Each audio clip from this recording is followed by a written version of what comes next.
नमस्कार साथियों, nursing A to Z में आपका हार्दिक स्वागत है। जैसा कि आपको पता है मेंस का एग्ज़ाम हो चुका है, नॉट सेट 9 मेंस का एग्ज़ाम हो चुका है, तो इसके लिए हम पेपर सॉल्यूशन लेके आए हैं नर्सिंग ए टू जेड के इस प्लेटफॉर्म पर, जो मेमोरी बेस होने वाला है।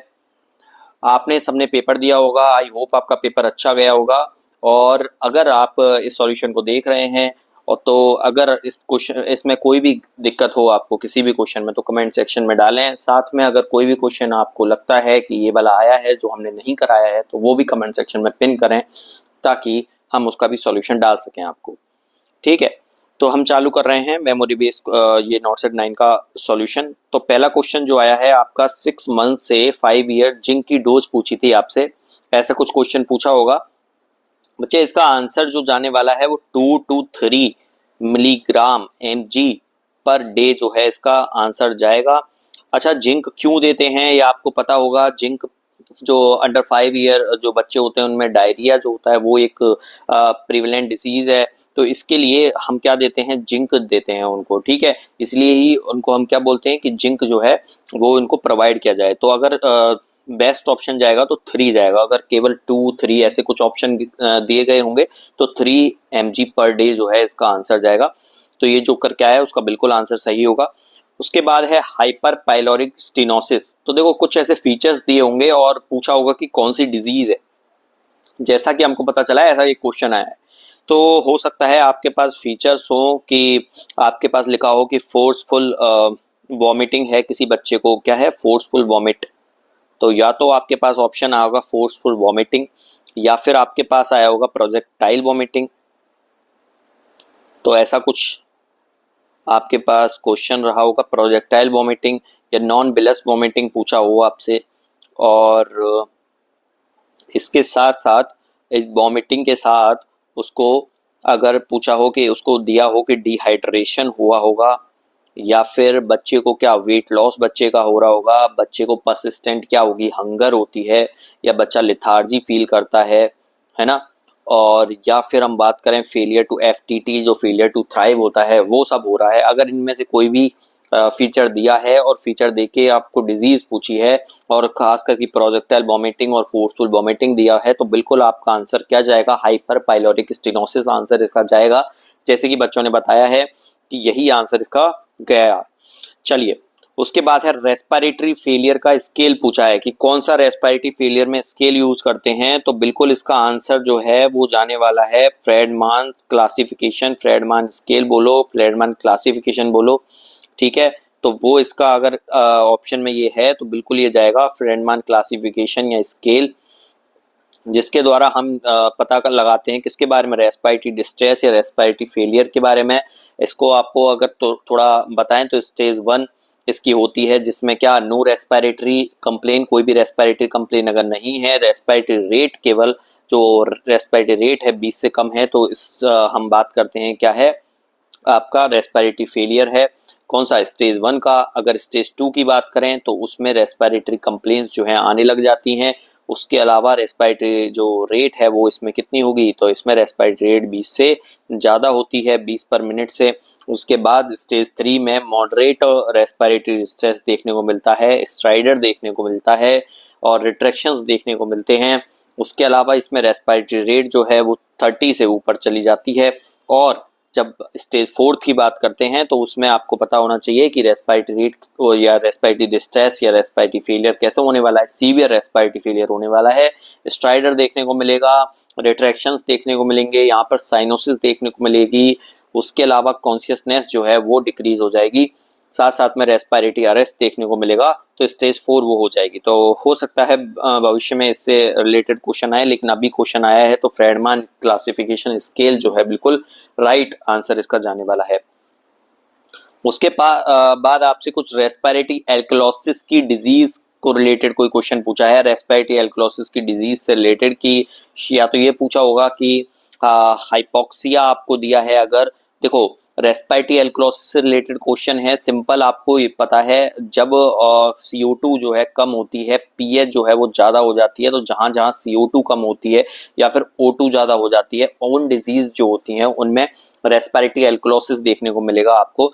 जैसे हाइपोक्सिया, हाइपोक्सिया में क्या हुआ बच्चा, O2 की कमी हो गई, CO2 ज्यादा हो गया, ठीक है। इसी तरह से और जो डिजीज हो सकती है, एनीमिया हो सकता है, एनीमिया अगर आपके जो ऑप्शन में है, या हाइपर वेंटिलेशन है ना, तो हाइपर वेंटिलेशन, तो इससे रिलेटेड क्वेश्चन आएगा। और आपने कॉन्सेप्ट आपको पता है, हाइपर वेंटिलेशन अगर पूछा है, O2 ज्यादा है, CO2 कम है, तो बेसिकली पीएच ज्यादा हो जाती है, और पीएच ज्यादा होने को ही क्या बोलते हैं, एल्कोलासिस बोलते हैं, रेस्पिरेटरी एल्कोलासिस बोलेंगे। उसके अलावा अगर हेड इंजरी आपके में है, तो हेड इंजरी में भी रेस्पिरेटरी एल्कोलासिस जैसी समस्याएं देखने को मिलेंगी, जबकि सीओपीडी जैसी बीमारियां जो होती हैं वो संबंधित होती हैं एसिडोसिस से, जिसमें CO2 का लेवल जो है बॉडी में ज्यादा हो जाएगा। तो जैसा भी आपके पास क्वेश्चन आया होगा, आपको ये कॉन्सेप्ट क्लियर होगा, तो आप बिल्कुल इसका सही आंसर समझ गए होंगे कि आपका आंसर सही गया है या गलत गया है, बिल्कुल कमेंट सेक्शन में बताइए। उसके बाद आपका एशरमान सिंड्रोम से रिलेटेड क्वेश्चन आया है। एशरमान सिंड्रोम क्या होता है, तो यूटेराइन कंडीशन है एक तरह से, जिसमें स्कार फॉर्मेशन हो जाता है। तो यूटेराइन कंडीशन है, स्कार का फॉर्मेशन हो जाता है कहाँ, यूटरस में, तो इनसाइड यूटरस स्कार बन जाते हैं, आप समझ सकते हैं। और स्कार अगर बने हैं तो इसकी वजह से क्या होगा बच्चे, इसकी वजह से मेंस्ट्रुअल साइकिल में, मेंस्ट्रुअल जो साइकिल है वो कंप्लीट नहीं होगी, आप बोल सकते हैं एक तरह से एमेनोरिया हो जाएगा, ठीक है, एमेनोरिया हो जाएगा। तो एमेनोरिया हो जाएगा, या फिर आपके अगर एमेनोरिया आपके में ऑप्शन है, बिल्कुल सही एमेनोरिया ऑप्शन जाने वाला है। ये नहीं है तो हाइपोमेनोरिया आप कर सकते हो कि हाइपोमेनोरिया हो सकता है। इसके अलावा अगर ये भी ऑप्शन नहीं होगा तो डिसमेनोरिया जो है वो भी इसका सही आंसर जाएगा, कि जब पीरियड्स के टाइम पे क्या होता है, दर्द होता है।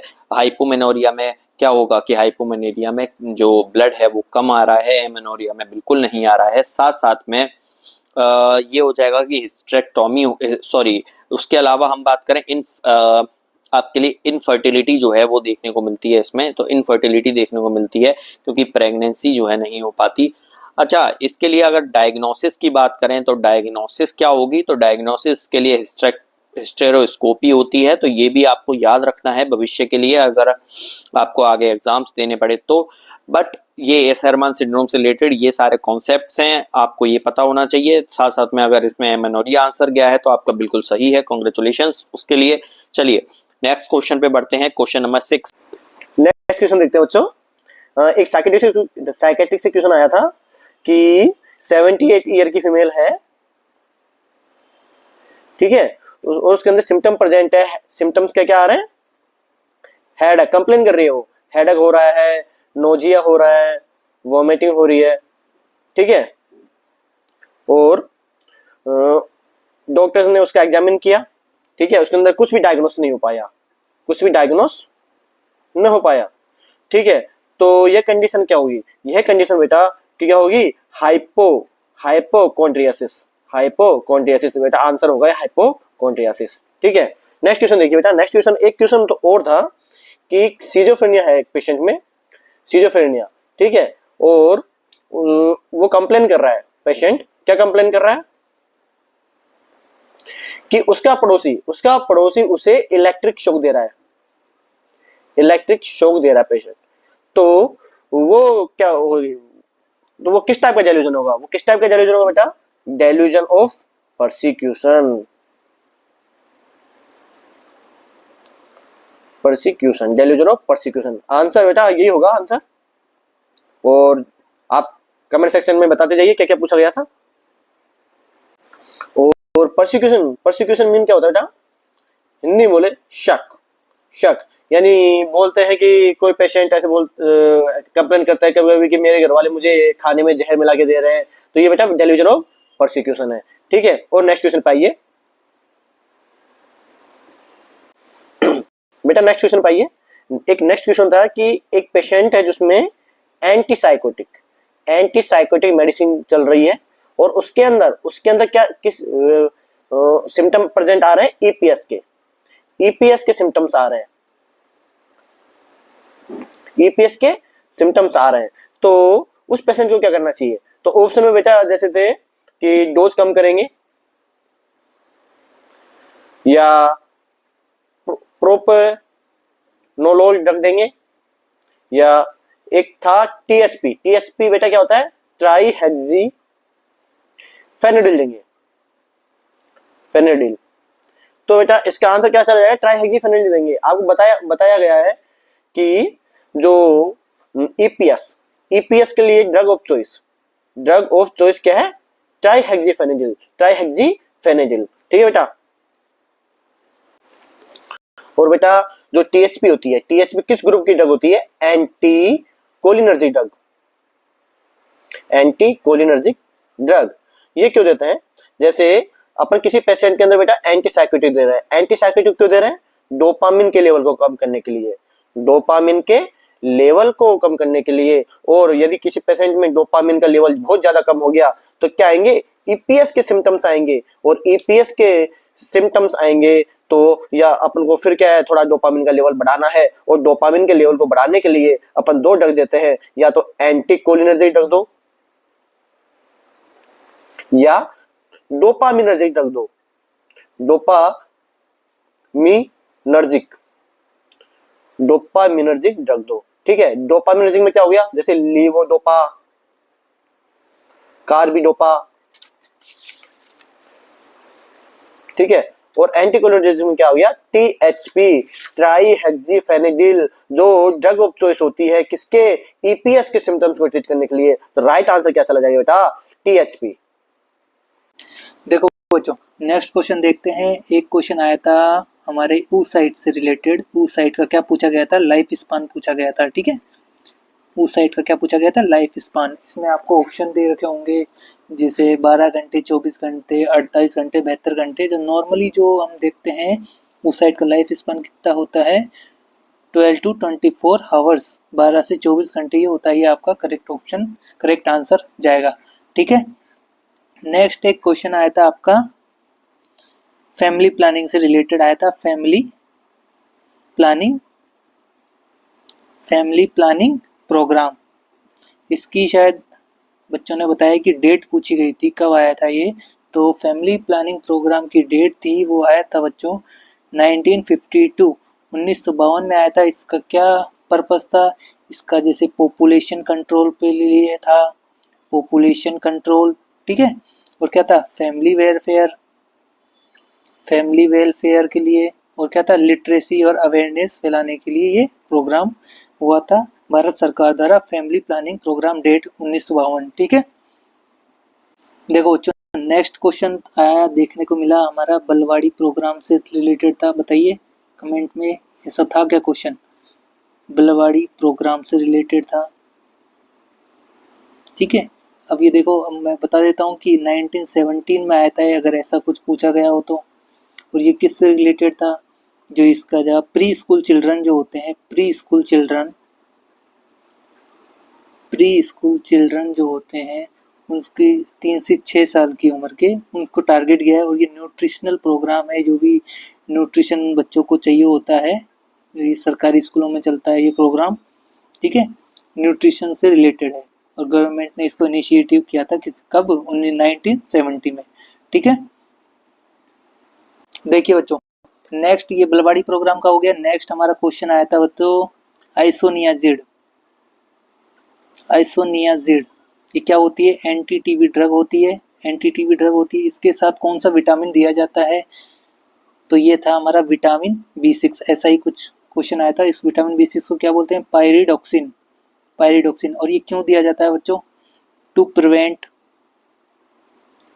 The development of peripheral neuropathy. ठीक है, पेरिफेरल न्यूरोपैथी से डेवलप नहीं हो, उससे बचने के लिए क्या दिया जाता है, विटामिन B6 दिया जाता है। एंटी टीबी ड्रग है आइसोनियाजिड। ठीक है। देखिए बच्चों एक और क्वेश्चन आया था आपका ओबीजी से, प्री एक्लेम्पसिया की आपको डीओसी ड्रग ऑफ चॉइस पूछी गई थी। देखो बच्चों डीओसी पूछी गई थी, तो आप सभी बच्चों को पता होगा जैसा कि पढ़ाया गया है। MgSO4 क्या होती है, प्री एक्लेम्पसिया की ड्रग ऑफ चॉइस होती है। ठीक है। नेक्स्ट क्वेश्चन देखते हैं। हाँ, तो क्वेश्चन देखते हैं हम। आपका एक क्वेश्चन आया है, आपसे पूछा है एनीमिया मुक्त भारत प्रोग्राम। तो एनीमिया मुक्त भारत प्रोग्राम से रिलेटेड एक क्वेश्चन पूछा है बच्चे, और वो क्वेश्चन क्या है, तो एनीमिया मुक्त भारत प्रोग्राम, और इससे रिलेटेड आपसे एक क्वेश्चन पूछा, शायद ये पूछा है कि हीमोग्लोबिन कितनी होगी एक प्रेग्नेंट वुमेन में जिससे उसको एनीमिया डायग्नोस हो। ठीक है, तो वो न्यूनतम हीमोग्लोबिन या मिनिमम जो है वो हीमोग्लोबिन का आपसे पूछा है।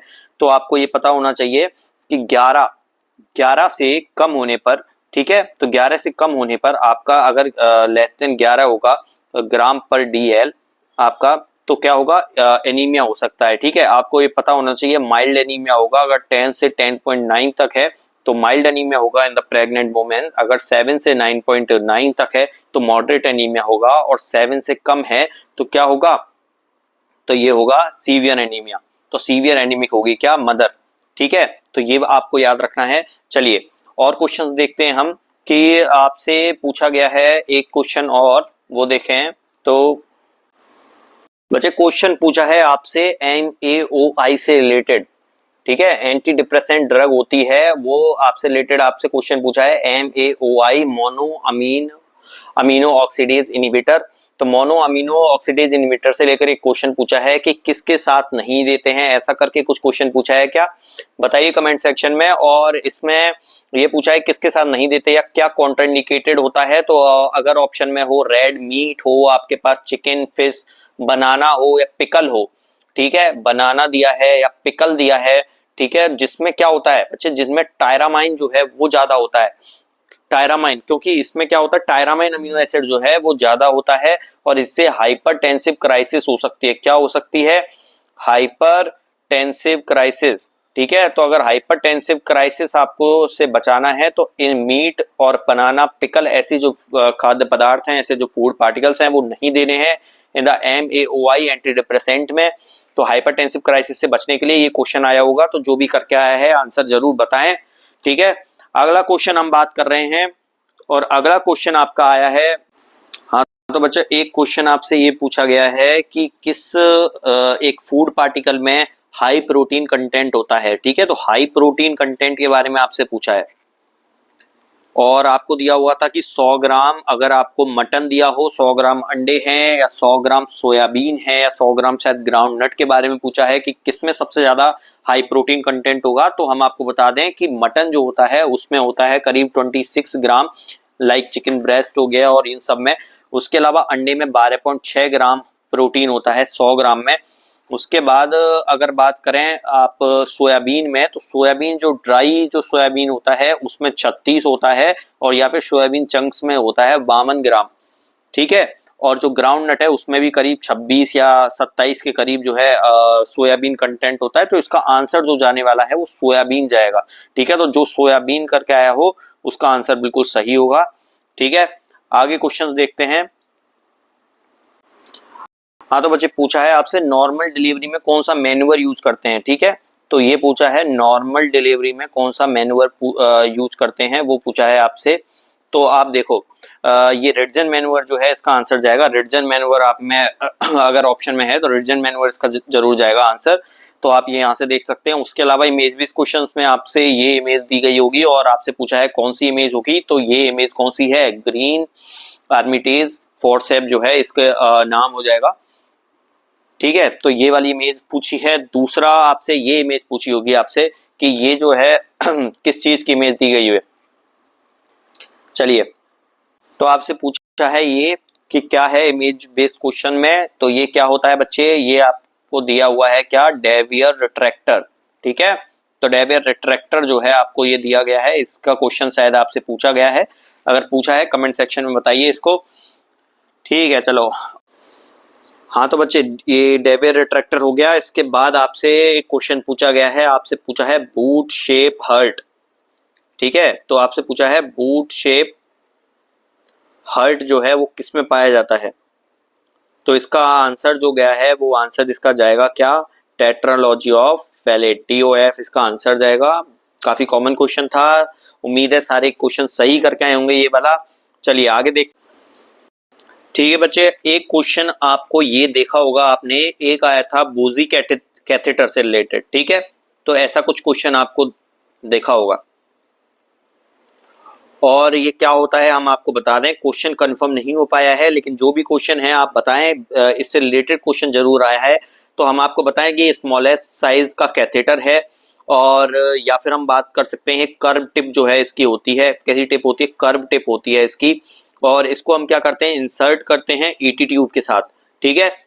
अगर कोई रेसिस्टेंस आ जाता है तो ईटी ट्यूब के साथ इसको इंसर्ट किया जाता है, इसमें से O2 कनेक्ट कर सकते हैं, जब ईटी ट्यूब जो है अगर लग जाएगी उसके बाद इसको हटा लेते हैं, ठीक है। तो इससे रिलेटेड क्या क्वेश्चन आया है आप कमेंट सेक्शन में बताएं, या फिर केवल आपसे ईटी ट्यूब के रेसिस्टेंस को जो दूर करने के लिए पूछा जाता है, ऐसा कोई क्वेश्चन करके बूगी कैथेटर इसका आंसर था, ये पूछा होगा, ठीक है। चलिए आगे बढ़ते हैं।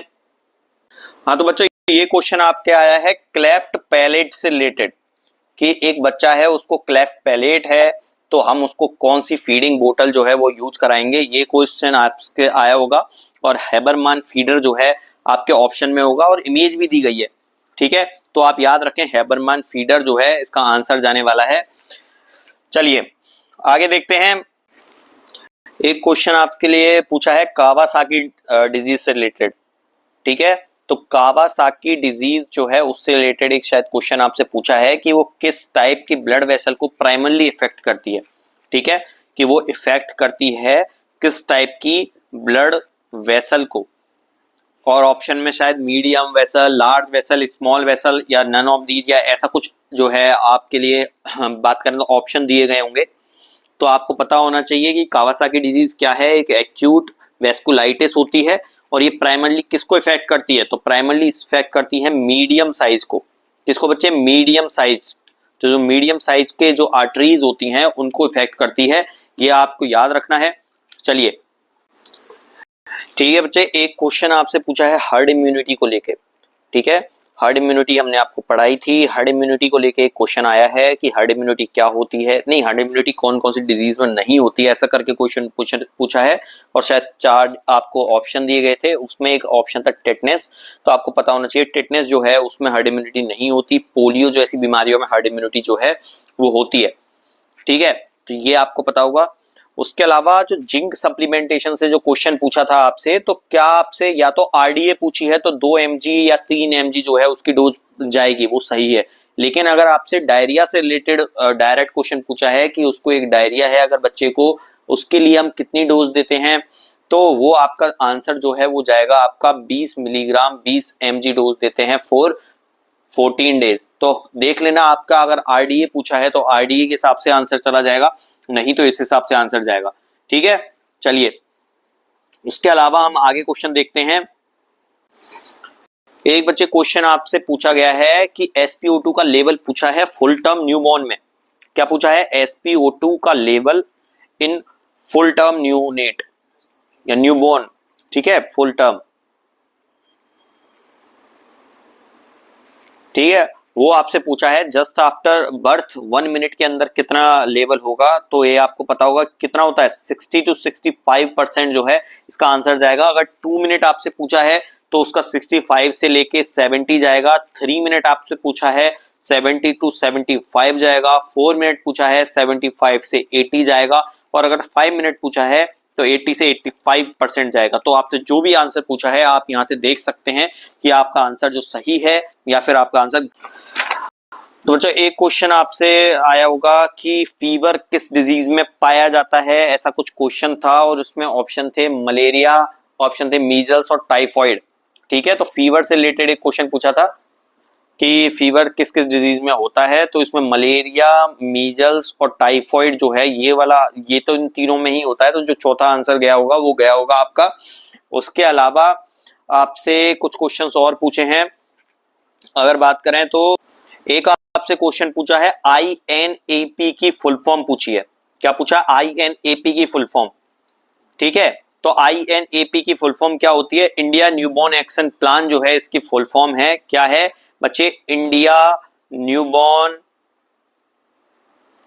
Action plan.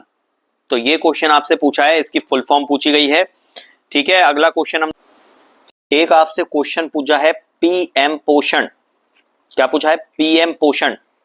ठीक है, तो पीएम पोषण अभियान के बारे में कुछ क्वेश्चन पूछा है कि वो किस मिनिस्ट्री के अंदर आता है पीएम पोषण अभियान।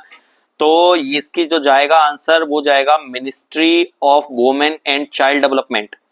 क्या जाएगा, ministry of women and child development. तो ये आंसर बिल्कुल सही होगा, MWCD मिनिस्ट्री इसकी होगी। ये ICDS के अंदर एक अम्ब्रेला स्कीम है, उसके अंदर ये प्रोग्राम है। ठीक है, एक क्वेश्चन आपसे पूछा है COPD से रिलेटेड, और COPD में पूछा है कितने लेवल की ऑक्सीजन देंगे, कितना फ्लो रेट होगा ऑक्सीजन का। तो ऑक्सीजन की जो डिलीवरी देते हैं इन COPD वो देते हैं 2 लीटर पर मिनट। ठीक है, तो 2 लीटर पर मिनट अगर आप ऑप्शन में है, आपका क्या है, बिल्कुल आपका आंसर सही है।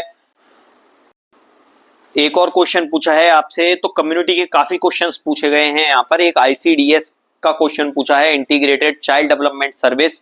ठीक है, ICDS का एक और क्वेश्चन आपसे पूछा है, इंटीग्रेटेड चाइल्ड डेवलपमेंट सर्विस, और उसमें आपसे पूछा गया है किस एज ग्रुप तक के बच्चे जो हैं उसमें आते हैं। तो 0 से 6 ईयर के बच्चे आते हैं। देखो अब की बार एम्स का पैटर्न चेंज हुआ है, इन्होंने कम्युनिटी से भी क्वेश्चन पूछे हैं जिसको बच्चे नहीं पढ़ के जाते हैं। तो आपको याद रखना है, आपको बिल्कुल कॉम्प्रिहेंसिव स्टडी करनी है। आपसे एक क्वेश्चन पूछा है, इसका आंसर जाएगा 0 से 6 ईयर के बच्चे जो ICDS इंटीग्रेटेड आपसे चाइल्ड डेवलपमेंट स्कीम जो है या चाइल्ड डेवलपमेंट सर्विस है उसके अंतर्गत आते हैं। एक और क्वेश्चन आपसे पूछा है हीट स्ट्रोक से रिलेटेड। ठीक है, तो आपसे क्वेश्चन शायद पूछा है हीट स्ट्रोक में कौन सा सिम्टम नहीं होता। अब देखो ऑप्शंस पूरे नहीं पता चले हैं, लेकिन इसका जो मेन सिम्टम्स है वो होता है इसका बॉडी टेम्परेचर हाई हो जाना। ठीक है, और बॉडी टेम्परेचर कितने से हाई, 104 डिग्री से। तो शायद उसमें 103 आपका दिया है, तो 103 अगर है तो वही जो है आंसर जाएगा। 104 से ऊपर या 104 या 104 से ऊपर हाई बॉडी टेम्परेचर रहने वाला है। उसके अलावा मेंटल स्टेट या बिहेवियर में चेंज हो जाता है, इसमें स्वेटिंग पैटर्न जो है उसमें चेंज हो जाता है। हीट स्ट्रोक की बात करें तो हीट स्ट्रोक क्यों हुआ, हॉट वेदर की वजह से हुआ। तो जो स्किन है वो बहुत ज्यादा हॉट हो जाती है, ड्राई फील होगी आपको टच करने पे। ठीक है, उसके अलावा हम बात करें नोजिया वॉमिटिंग आपको देखने को मिलेगी, स्किन फ्लश हो जाएगी, पूरी रेड देखने को मिलेगी। उसके अलावा ब्रीथ जो है अपनी वो रैपिड हो जाएगी और हार्ट रेट भी ज्यादा हो जाएगी और हेडेक देखने को मिलेगा। तो ये सारे सिम्टम्स होते हैं हीट स्ट्रोक के। अगर इनमें से कोई अदर सिम्टम है तो वही सिम्टम हो जाएगा या आंसर हो जाएगा आपका। ठीक है, बट शायद आपसे 103 डिग्री पूछा है, तो 103 डिग्री अगर ऑप्शन में है तो वही आंसर इसका जाने वाला है। और देखो आपसे क्वेश्चन पूछा है कम्युनिटी से रिलेटेड वैक्सीन को लेके। ठीक है, वैक्सीन को लेके क्वेश्चन क्या पूछा है, रोटा वायरस की, या आपसे पूछा है रूट क्या होगी, बात करें तो रोटा वायरस के। ठीक है, तो रूट पूछा है कि रोटा वायरस किस रूट से बात करें ट्रांसमिट होता है। ठीक है, तो रूट्स पूछे हैं। ठीक है, तो ट्रांसमिशन, बात करें ट्रांसमिशन ऑफ रोटा वायरस। ठीक है, रोटा वायरस का ट्रांसमिशन का रूट पूछा है आपसे, और रूट क्या जाएगा, फीको ओरल रूट से ये ट्रांसमिट होता है। ठीक है, तो फीको जो ओरल रूट होता है इससे ये ट्रांसफर होगा। ठीक है, तो ये वायरस जो होता है वो स्टूल्स में मिलता है एक इन्फेक्टेड पर्सन के, और वो ट्रांसफर होगा किससे, माउथ या फिर फीको ओरल रूट से, या बात करें तो फीकल से और ओरल रूट से। चलिए आगे देखते हैं। एक आपसे और पूछा है वैक्सीन से रिलेटेड क्वेश्चन, इनएक्टिवेटेड वैक्सीन मैंने अपनी क्लास में कराया है। इनएक्टिवेटेड वैक्सीन क्या होती है, तो किल्ड वैक्सीन होती है। किल्ड वैक्सीन को ही इनएक्टिवेटेड वैक्सीन बोलते हैं या किल्ड वैक्सीन बोलते हैं। तो देखो PR यादव से भी क्वेश्चन आते हैं, ऐसा नहीं है, बेसिक क्वेश्चन बहुत सारे पूछे गए हैं एग्जाम में। अगर आप PR यादव उठा के भी देखोगे उससे भी क्वेश्चन आए हुए हैं। तो ऐसा नहीं है कि सिलेक्शन केवल NCLEX पढ़ने से ही होगा और वो पढ़ने से होगा, वो बाद की बुक है। लेकिन आप सबसे पहले अपने बेसिक्स क्लियर करो बच्चों। ठीक है, उसके लिए हमारी जो सीरीज चल रही है PR यादव की, वो आप ज्वाइन कर सकते हैं, वो आप पढ़ सकते हैं, फ्री ऑफ कॉस्ट रहने वाली है, और यूट्यूब पे पूरा सॉल्यूशन कराने वाले हैं PR यादव से रिलेटेड। ठीक है, एक क्वेश्चन आपसे पूछा है डबल बबल साइन, मतलब आपसे कोई आपसे शायद मैच द फॉलोइंग ऐसे करके कुछ क्वेश्चन पूछा होगा, और उसमें अगर आपको पता है कि डबल बबल साइन किस डिजीज से रिलेटेड है तो आपका आंसर सही चला गया होगा। ठीक है, डबल बबल साइन आपसे पूछा था, और डबल बबल साइन आपको पता होगा काफी कॉमन क्वेश्चन है, USG फाइंडिंग्स में मिलता है, और किस में मिलता है, ड्यूडेनल अट्रेशिया में मिलता है। तो बच्चे किस में मिलता है, ड्यूडेनल एट्रेशिया में मिलता है, ठीक है। और ड्यूडेनल एट्रेशिया में मिलता है जो बेसिकली ट्राइसोमी 21 से संबंधित भी है, ठीक है। तो इतना आपको पता होना चाहिए। डबल बबल साइन किस में मिलता है। चलिए, उसके अलावा शायद उसमें ट्रिपल बबल साइन भी जो है वो दिया गया है, आपको पता होना चाहिए। ट्रिपल बबल साइन किस में है, तो ट्रिपल बबल साइन जो है वो जेजुनल एट्रेशिया से मिलता है। और आपको बात करें सिंगल बबल साइन जो है वो मिलता है पाइलोरिक स्टेनोसिस से रिलेटेड है, ठीक है। तो यूएसजी की ये फाइंडिंग्स हैं और ये ओबीजी का क्वेश्चन आया आपके लिए। आपका आंसर जो है वो क्या जाएगा, आप देख सकते हैं कि डबल बबल साइन आप ड्यूडेनल एट्रेशिया अगर लगा के आए हैं, बिल्कुल आंसर सही होगा आपका। तो एक क्वेश्चन आपसे और पूछा है, ये क्वेश्चन आपसे पूछा है कि आप एक पेशेंट है, उसको है गैस्ट्रोएंटराइटिस। क्या है बच्चे, गैस्ट्रोएंटराइटिस है, साथ साथ में उसको है क्या, ऑस्टियोआर्थराइटिस है, ठीक है। तो ऑस्टियोआर्थराइटिस भी है उस पेशेंट को, ठीक है। तो गैस्ट्रोएंटराइटिस एंड ऑस्टियोआर्थराइटिस उसको उस पेशेंट को है। तो आपसे पूछा था कि कौन सी ड्रग देंगे उसको, किसके लिए, एनाल्जेसिक्स के लिए। तो एनाल्जेसिक्स के लिए 3 ऑप्शन है, एनएसएआईडीज के दे रखे थे जो नहीं देने हैं, ठीक है। तो एनएसएआईडीज नहीं देनी है उसको कौन सी देंगे, हम देंगे एसिटामिनोफेन। एसिटामिनोफेन जो है वो इसको ड्रग जो है वो देंगे क्योंकि इसके साइड इफेक्ट्स जो है वो कम होते हैं एनएसएआईडीज से, ठीक है। तो ये इसका सही आंसर आपका जाएगा, ठीक है। क्या जाएगा, एसिटामिनोफेन।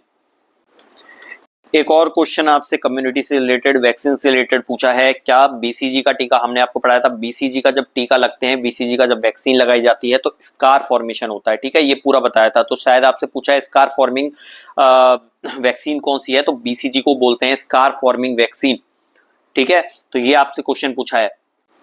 एक क्वेश्चन और आपसे पूछा है आईसीपी से रिलेटेड, ठीक है। तो इंट्राक्रैनियल प्रेशर से रिलेटेड पूछा है कि ये अगर ज्यादा हो जाता है तो कौन कौन से साइन सिम्टम्स हैं, शायद मोस्ट कॉमन या ऐसा कुछ पूछा है। आपको पता होगा कि कुशिंग ट्राइड इसमें हो जाता है।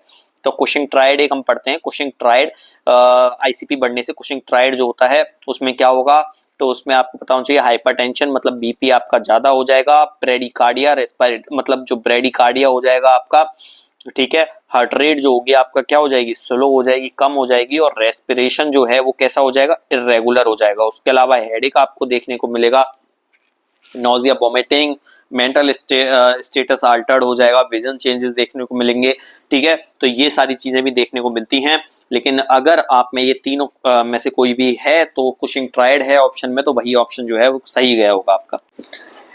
एक क्वेश्चन आपसे पूछा है रिसर्च से रिलेटेड, ठीक है। और रिसर्च में आया है आपका सिस्टेमेटिक सैंपलिंग, ऐसा कुछ क्वेश्चन आया होगा, सिस्टेमेटिक सैंपलिंग।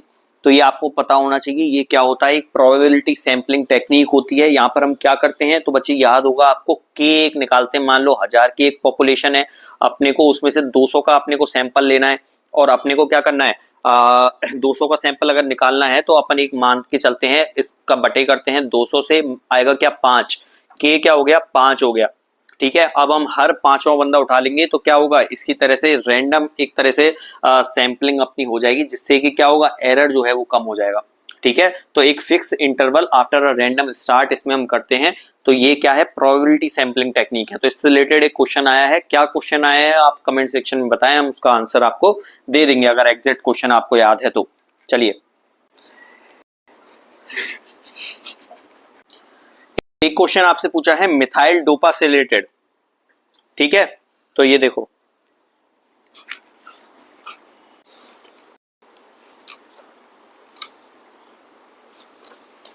तो आपसे पूछा है यूरिन कलर कौन सा होगा इसमें, ठीक है। तो यूरिन कलर से रिलेटेड एक क्वेश्चन आपसे पूछा है, और यूरिन कलर कौन सा होने वाला है, तो डार्क कलर का यूरिन होगा, और डार्क कलर में ब्लैक या ब्राउन कलर का, ठीक है। ऐसा कोई ऑप्शन होगा, वो ऑप्शन जो है आपका बिल्कुल सही चला जाएगा, ठीक है। चलो आगे क्वेश्चन देखते हैं। एक क्वेश्चन और आया है रिसर्च से रिलेटेड, कोहर्ट स्टडी से रिलेटेड आपका एक क्वेश्चन आया है कि कोहर्ट स्टडी से रिलेटेड कुछ क्वेश्चन आया। तो हम आपको बता देते हैं कोहर्ट स्टडी होती क्या है, और वो एक तरह से ऑब्जर्वेशनल रिसर्च का मेथड होता है। और इसमें हम क्या करते हैं, एक कॉमन कैरेक्टरिस्टिक वाला ग्रुप ऑफ पीपल लेते हैं और उनको ऑब्जर्व करते हैं, ठीक है, उसमें कुछ चेंज नहीं करते, बिना उस सैंपल को प्रभावित किए हुए हम उसको क्या करते हैं, ऑब्जर्व करते हैं कि किस तरह से डिफरेंट डिफरेंट फैक्टर्स जो हैं उनकी हेल्थ को कैसे प्रभावित करते हैं, एंड में उसका रिजल्ट देख लेते हैं। तो इससे रिलेटेड शायद एक क्वेश्चन आया है, अगर आपको याद आ रहा है तो कमेंट सेक्शन में डालें जिससे हम आपको उसका आंसर दे दें, ठीक है। एक क्वेश्चन आया है बर्न से रिलेटेड। तो बर्न का पेशेंट है, पार्कलैंड फॉर्मूला यूज करके बताना था कि टोटल फ्लूइड दे रखा है, शायद 48,000 ml टोटल फ्लूइड है, और शुरू के 8 घंटे में कितना देते हैं, ये पूछा है आपसे शायद क्वेश्चन।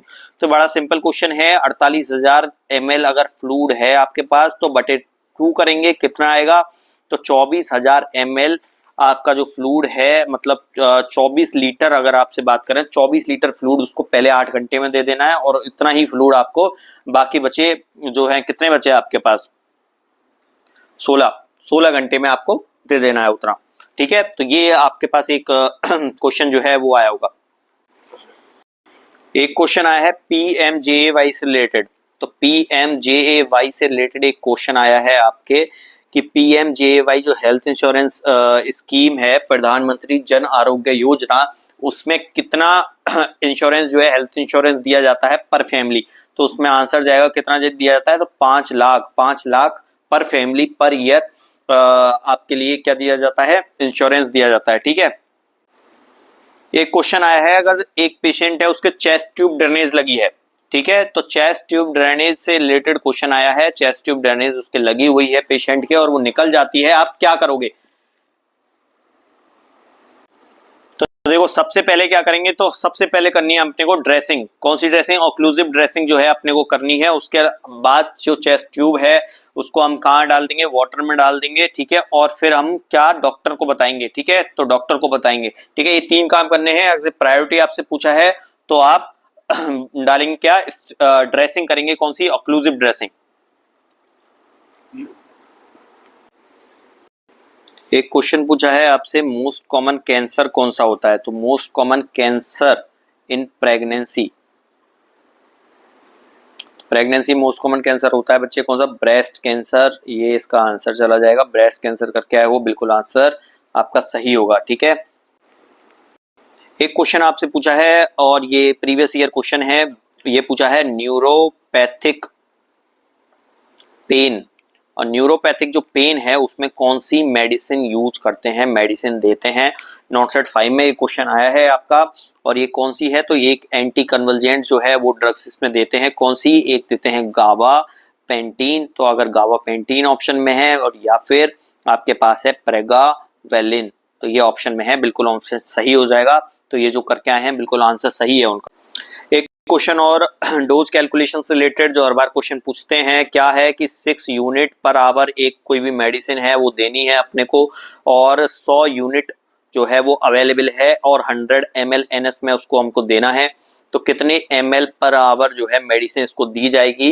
तो ऐसे क्वेश्चंस को आपको पता है क्या करना है, कितनी क्या आपसे पूछा है कितने में देनी है, तो 6 यूनिट्स देनी है पर आवर, ठीक है, और कितनी है, 100 यूनिट दे रखी हैं, 100 ml NS में इसको देना है। तो क्या आ जाएगा, आंसर आ जाएगा 6 यूनिट्स देनी है, किसमें, या 6 यूनिट्स नहीं, 6 ml देनी है पर आवर। तो आंसर क्या आएगा, 6 ml पर आवर जो है इसका आंसर चला जाएगा, ठीक है। एक क्वेश्चन आपसे ये पूछा है कि, तो आपसे क्वेश्चन पूछा है बाइपोलर सेकंड से रिलेटेड, ठीक है, बाइपोलर सेकंड, कि बाइपोलर सेकंड जो डिसऑर्डर है उसको हम कैसे कैरेक्टराइज कर सकते हैं, ठीक है। तो ये आपसे क्वेश्चन पूछा है, इसमें आपका आंसर जाएगा क्या, हाइपोमेनिया होता है बच्चे, प्लस होता है MDD। MDD मतलब मेजर डिप्रेसिव एपिसोड्स, मेजर बात करें डिप्रेसिव डिसऑर्डर जो है आपका यहाँ पर देखने को मिलेगा हाइपोमेनिया के साथ, ठीक है। तो ये आपका एक क्वेश्चन जो है साइकेट्रिक का सही जाएगा। एक आपसे पूछा है CPR से रिलेटेड क्वेश्चन, ठीक है। तो CPR में जो रेस्क्यू ब्रीथ दी जाती है वो पूछा है 1 मिनट में कितने ब्रीथ आप देंगे पेशेंट को, ठीक है। तो याद रखना, अगर अडल्ट का केस आपसे पूछा गया है तो अडल्ट में हर 6 सेकंड में हम कितना ब्रीथ देते हैं, 1 ब्रीथ 6 सेकंड में देते हैं। मतलब 10 ब्रीथ हो गए कितने, 1 मिनट में, तो 10 ब्रीथ पर मिनट देंगे। अडल्ट के केस में अगर बच्चे का पूछें तो 1 ब्रीथ देते हैं कितने, 2 से 3 सेकंड में देते हैं।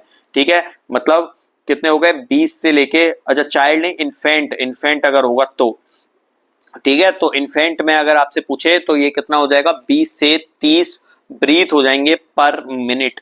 ठीक है, तो ये आप याद रखना आगे के लिए। बाकी अडल्ट से शायद आपसे पूछा है तो 10 ब्रीथ जो है इसका आंसर जो है जाएगा। एक क्वेश्चन आया है आपका और एक कम्युनिटी से डेमोग्राफिक पिरामिड से रिलेटेड क्वेश्चन आया है, और उसमें शायद आपके पास ऐसा कुछ डेमोग्राफिक पिरामिड जो है वो दिया गया होगा जिसका ब्रॉड बेस है और कॉनिकल टॉप है। आपसे पूछा है इसका क्या मतलब होता है, तो आपको पता होना चाहिए कि इसका क्या मतलब है कि ये रिप्रेजेंट करता है एक पॉपुलेशन को जिसमें हाई होती है क्या, बर्थ रेट। तो इसमें बर्थ रेट जो है हाई होती हैं, और हाई होती हैं क्या, मोर्टेलिटी रेट्स। तो मोर्टेलिटी रेट जो है वो भी हाई होती हैं। ठीक है, तो इससे क्या होगा, इससे एक लार्ज पॉपुलेशन बनेगी यंग लोगों की, और जो एल्डरली जो लोग होंगे उनकी कम पॉपुलेशन होगी। ठीक है, एक क्वेश्चन आपसे पूछा है पीपीएस से रिलेटेड। ठीक है, पीपीएस से रिलेटेड आपसे एक क्वेश्चन पूछा है, पोस्टपार्टम हेमरेज से रिलेटेड एक क्वेश्चन पूछा है कि क्या minimum amount of blood loss जो है वो होता है पीपीएच को जिसको बोलते हैं, तो वो आंसर क्या जाएगा, 500 ml। ठीक है, तो 500 ml जो है ब्लड लॉस होना चाहिए पोस्टपार्टम में, तभी उसको बोलेंगे हम पीपीएच। ठीक है, वेजाइनल डिलीवरी से रिलेटेड एक क्वेश्चन पूछा है आपसे। हाँ, तो जो इमेज बेस्ड क्वेश्चंस में और देखिए क्या पूछा है आपसे, ऑब्स्टी बैग, ये एक इमेज पूछी है कि एक इमेज जो है किसकी दी है, तो ये ऑब्स्टी बैग की जो है इमेज आपको दे रखी है, और आपसे पूछा है कि इस इमेज का शायद फंक्शन पूछा है या फिर इसका नाम पूछा है, तो नाम जो है क्या हो जाएगा, ऑब्स्टी बैग हो जाएगा इसका, ऑब्स्टेटिक जो बैग होता है, और इसका काम क्या है, तो इसका फंक्शन होता है स्टेराइल एनवायरमेंट प्रोवाइड करना जब caesarean section, C section surgeries हो रही होती हैं, जिससे क्या होगा, जिससे मदर को, चाइल्ड को, दोनों को सेफ्टी मिलेगी। ठीक है, तो ये हो गया आपका। उसके बाद एक दूसरा क्वेश्चन, ये वाली इमेज आपसे पूछी गई होगी, तो ये क्वेश्चन आपसे पूछा है इमेज बेस, आप देख सकते हैं यहाँ पर क्या है, तो ये जो इमेज बेस दी गई है ये दी गई है जुगुलर वेन डिस्टेंशन की। ठीक है, तो जुगुलर वेन होती है, मेजर वेन है योर नेक। ठीक है, और ये सिम्टम होता है किसका, हार्ट फेलियर से रिलेटेड सिम्टम्स होते हैं, या हार्ट केस से या सर्कुलेटरी प्रॉब्लम से अगर रिलेटेड सिम्टम्स आते हैं तो क्या हो जाता है, जुगुलर वेन में क्या हो जाता है, डिस्टेंशन हो जाता है। तो ये क्वेश्चन आपसे पूछा है। उसके अलावा एक ये इमेज आपको देखिए, एक क्वेश्चन आपसे ये एक इमेज यहाँ पर दी है आपको, और ये जो इमेज है ये दी है किसकी, एपिड्यूरल एनेस्थीसिया की इमेज है। ठीक है, एपिड्यूरल एनेस्थीसिया जो है इसकी एक इमेज दी गई है, आप देख सकते हैं यहाँ पे। एक और क्वेश्चन आपसे पूछा गया है, ऐसा कुछ पूछा गया होगा, RIFLE क्राइटेरिया किसमें यूज किया जाता है। ठीक है, तो ये क्राइटेरिया ये पूछा था किसमें यूज किया जाता है, इसका आंसर क्या जाएगा बच्चे, इसका आंसर जाने वाला है AKI, जो एक्यूट किडनी इंजरी हो जाती है उसमें रिफिल क्राइटेरिया जो है वो यूज किया जाता है। तो ये क्वेश्चन आपसे पूछा है। एक क्वेश्चन आपसे पूछा है एसिटिक एसिड का जो टेस्ट होता है वो किसकी स्क्रीनिंग में मदद करता है, तो स्क्रीनिंग में किसके लिए यूज होता है, तो वो होता है सर्विक्स कैंसर। ठीक है, सर्विक्स कैंसर की स्क्रीनिंग में ये मदद करता है। तो काफी आपके क्वेश्चंस हो चुके हैं, बाकी और क्वेश्चन आपको याद आते हैं आप कमेंट सेक्शन में डाल दें, जिससे हम आपका एक कंप्लीट बात करें तो पेपर एनालिसिस की वीडियो आपको लिए लेके आए। ठीक है, और अगर कोई क्वेश्चन है उसमें आपको डाउट है बिल्कुल कमेंट सेक्शन में पिन करें जिससे हम उसका जवाब दे दें। और इसी के साथ धन्यवाद, चलिए।